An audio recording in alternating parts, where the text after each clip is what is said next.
Kia ora everyone, I'm Witi Himaira.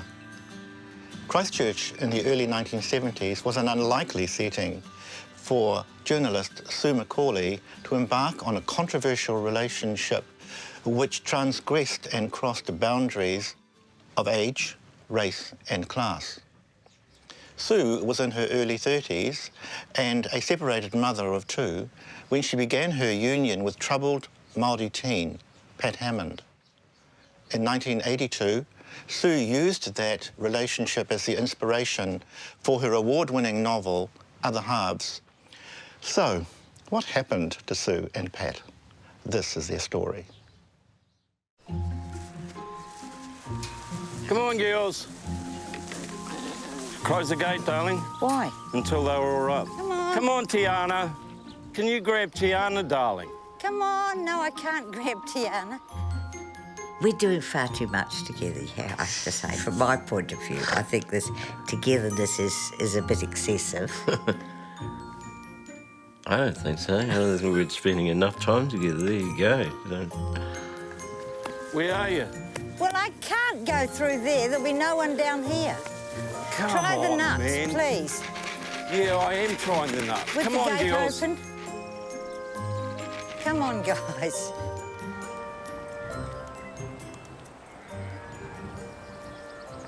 I lived with my parents until I was 7, and my father got into some trouble and he cleared off over to Aussie, and my mother, she was crook with cancer. When I was 9, when she died, and my father was back by then, he had been in a bit of trouble and he was doing time for it. And he was only allowed out for one day because to see the funeral. I met Sue first in a place called 6A, where she was involved with, and a friend of hers called Katrine Brown, who started it up for homeless kids and things, and Sue was one of the volunteers. Katrine Brown, she had a lot of standing in the community. She was a great person, and she started this drop-in centre for kids, and who seemed to be, you know, at a loose end, didn't have jobs, whatever, in the middle of Christchurch. And she said to me, do you know anyone who'll help? And I said, well, I will, you know, when I can. And I had little kids. But you could go down there and take them. And then you learnt very quickly that these kids were homeless. So the place closed at 6 o'clock or whatever, 5 o'clock. And you're saying, right, out you go, we're closing up now. And they had nowhere to go. They were kids, 13, 14-year-olds. So some of them started coming to stay with us. Later on, a friend of ours who was cleaning Sue's house said to her, there's this young guy called Pat and he's sort of living on the streets. He's got nowhere to stay at the moment. Could he stay here for a few days? And Sue had to, talk to her husband about it because she already had a young guy staying with him at the time. And, they said, yeah, well, just send him around. Pat, he was sort of like a kitten, really, like a homeless kitten who he's going to be there. He would ring up. He would go into town and find a phone, ring up and say, what's for tea? I mean, none of the other kids did this. And he just liked to be told, I think, and know that there would be food there when he came home. And he also stopped me and said, what does that word mean? And I suddenly realised these other kids, a lot of what I said just drifted over their heads because they didn't know the meaning of the words, whereas Pat would say, what are you saying? What does that mean? Tell me that, explain that. He had tremors all the time. He shook like that. Yeah, and he binge drank. You know, he was a binge drinker if he could get hold of it. In a way, he seemed, malleable. I don't know, younger, needier than a lot of them. Well, he was 15, I suppose. A normal family was the main thing that I really wanted, and they were kind, they were loving, and I didn't have that when I was growing up, especially after my mum dying. When I first moved in, like Sue's children would have been, Keely would have been 4, Nathan 8. So in some ways I was sort of like a big brother, and we played a lot together and we did things together. And yeah, just hung around basically, yeah. And I felt very comfortable. We didn't start the relationship maybe until I was just before my 16th birthday, so she had this marriage breakup and things like that, and we were both sort of needy sort of things, so we used to talk to each other a lot, you know, about what happened to us as children. She was just really easy to talk to, you know. It's just one of these people, you know. You could say anything to her and it wouldn't affect her. Eh? She was great. It took a while. I started to fancy him, and I knew I shouldn't. That seemed utterly appalling. A reflection on my fractured state at the time. And so he kept. Yeah, I tried to get him drunk once, and that didn't work. And then we finally got together, and for a while we didn't tell the kids. I mean, I thought, well, it's a one-night stand. He's a kid. And he got all strange for the next few days. So it took us a while to sort that out. But then he kept saying, you've got to tell the children. When they told me, it wasn't a big shock, really. And I was so young, they didn't really get that, you know, European and, you know, Polynesian or other ethnicities together was a bit of a naughty thing, or age difference. Didn't really, I didn't get that. I think at the time I was quite pleased that my mum had somebody. She was, you know, it wasn't anti her having a boyfriend or anything. But it was quite a tumultuous time just because it was such a huge change all the time.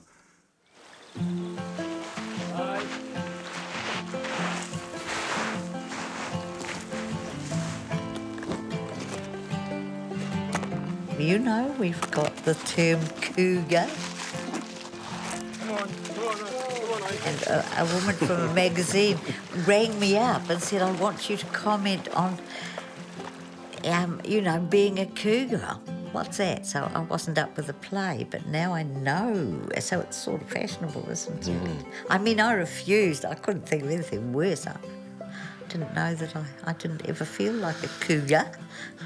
Well, when we first were going together, it was your toy boy, wasn't it? Oh, that's right. Yes, that's what the pejorative term was. Spat out at me, you and your toy boy. I think everyone's anxious about their relationships, and so they're always trying to measure it up against other people's, and it makes everyone feel a lot better if they can see someone else that they think is more unsuitable or ridiculous than this. Come on, babe. Oh, old age, honey, what it does to us. Oh, what's very fun.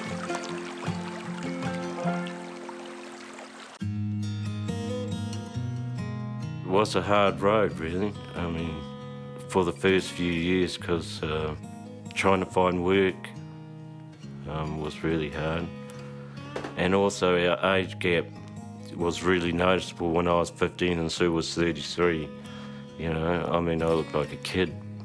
I was 16.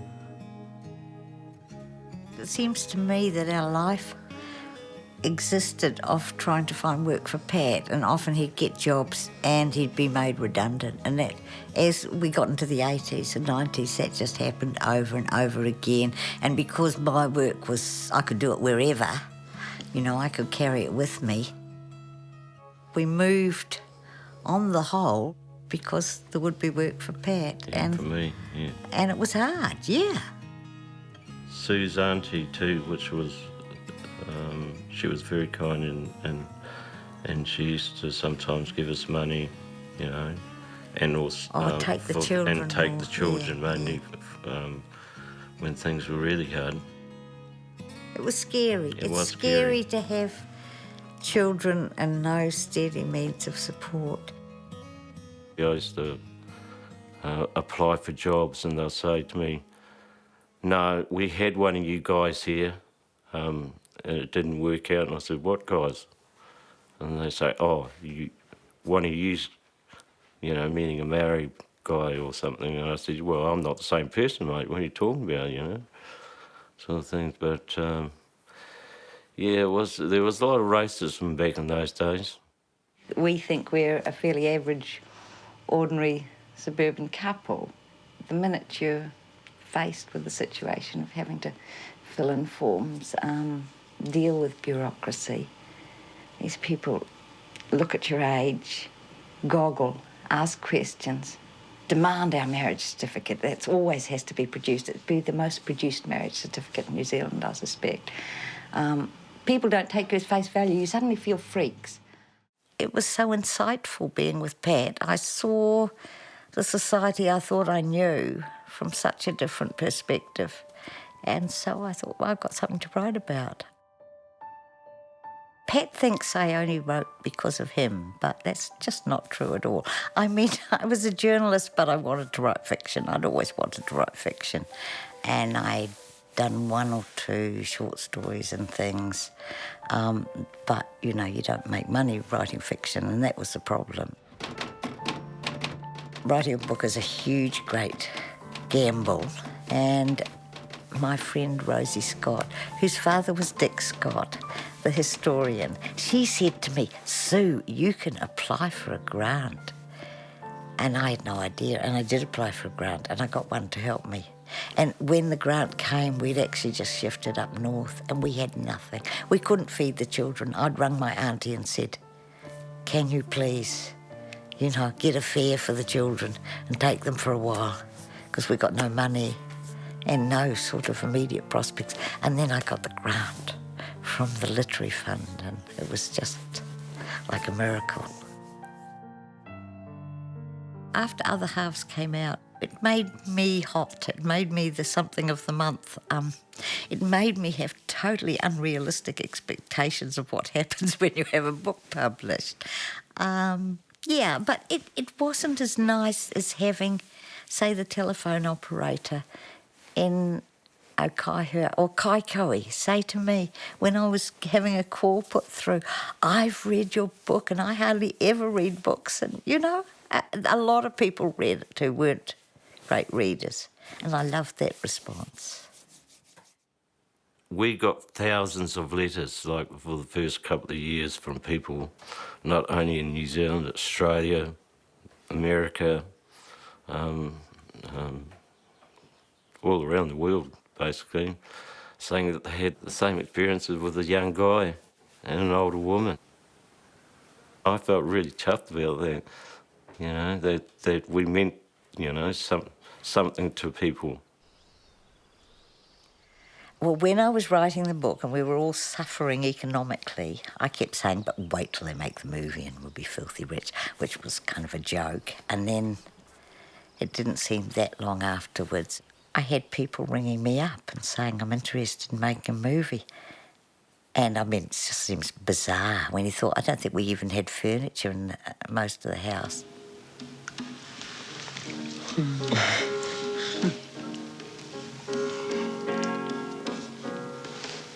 In some cultures, young men are encouraged to go with older women for experience.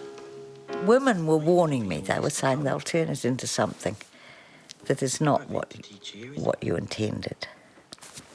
But we wanted the money, we wanted the whatever.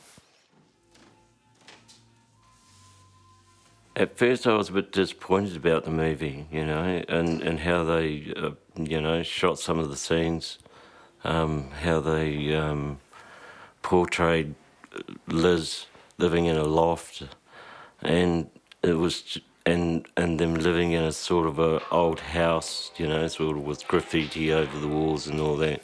We never lived like that. I thought by writing the script. I was really naive. I thought I would have a lot of control because I would have the say on the script. And I'd written for television. I mean, I did sort of know a bit about it. But in fact, that's not quite how it happened. The gang thing wasn't really us. When I was hanging around with the boys in Christchurch, we never had any fights like that. We were trying to look cool and like Jimi Hendrix, you know. We were just a bunch of kids that had no homes. What impact did you want this book to have? Oh, I wanted to change things. I mean, I always do. At my age, I should know I'm not going to. I should realise that the power of the print is negligible, but I keep on having this silly fantasy that if you write something about what you see as a wrong, you're going to, in at least a very small way, change people's attitudes, maybe change society.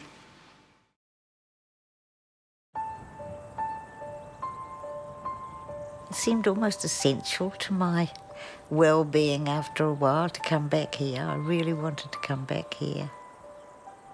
Well, I didn't start my life here because although my parents had lived here and my sister was born here, my mum died when I was born, so we went to live down the road with my grandma. And then my dad got a housekeeper and we came back to live here when I was 5. So, yeah, and the room behind us was our bedroom, mine and my sister's. And I just loved the farm.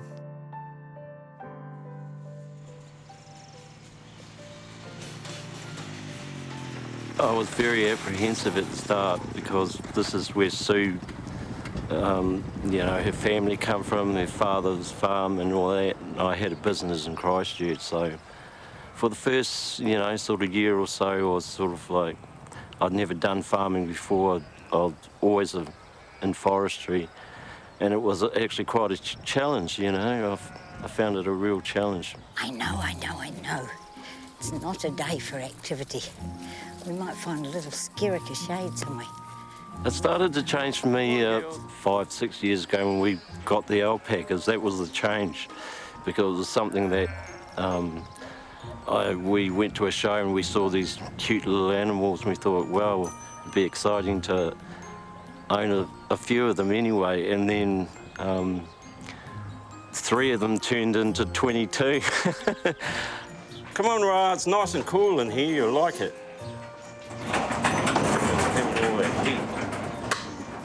Come on. Alpacas were a weak moment originally that snowballed, really. Grew like topsy. We just thought they were gorgeous, as most people do, but we had a bit of land here and we thought we can farm something where they don't go to the slaughter.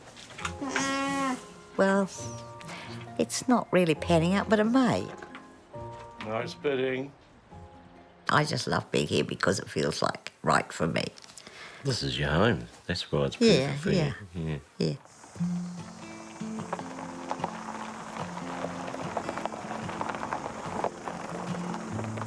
I'm now 56, so that's, what's that, 41 years? Yeah, it's pretty bloody good, actually. The legacy for me was writing the book. It's really something I'd quite like to move on for forever and have forgotten. It's a bit like this little thing you carry on your back, an albatross or something, which it shouldn't be. It was a brilliant experience, but I've never felt pinned back there that's where my life ended, and it's very strange when you have something and people think that's it, that was your life. That was something we did a long time ago. He has complained about being forever seen as a rather nasty 16-year-old, which is a bit unfair too. I think now that things have changed so much, it's you see that it's quite common for young, older women now with younger men, then I suppose we were the pioneers of it, you know. But it's really nice now, and people are more accepting now than what they were during the 70s. A lot more accepting now. We're really comfortable with each other, and we love each other. I still love Sue very much, and she's probably the most important thing in my life.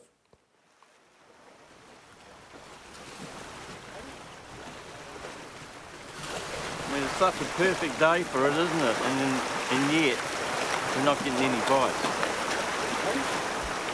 We think we're pretty lucky, you know, that we've got 3 beautiful grandchildren. Yeah. It's quite emotional, actually. We're never neutral to each other. It's either really good or really bad, but there's never indifference. There's never non-communication. And probably that's what matters quite a lot. And we do love each other. I mean, I suppose that's it too. All the garden's dying, is it? I think. Well, you're I watering was it all the so time. hanging out for summer. Well, This would be beautiful if we summer's just... here, girl, and now you're moaning about it. I think about the future more than the past now. You know, what the grandkids are going to be like when they're older. I plan to be here when I die, yes, absolutely. I think this would be a lovely place for us, both of us, to spend the rest of our time.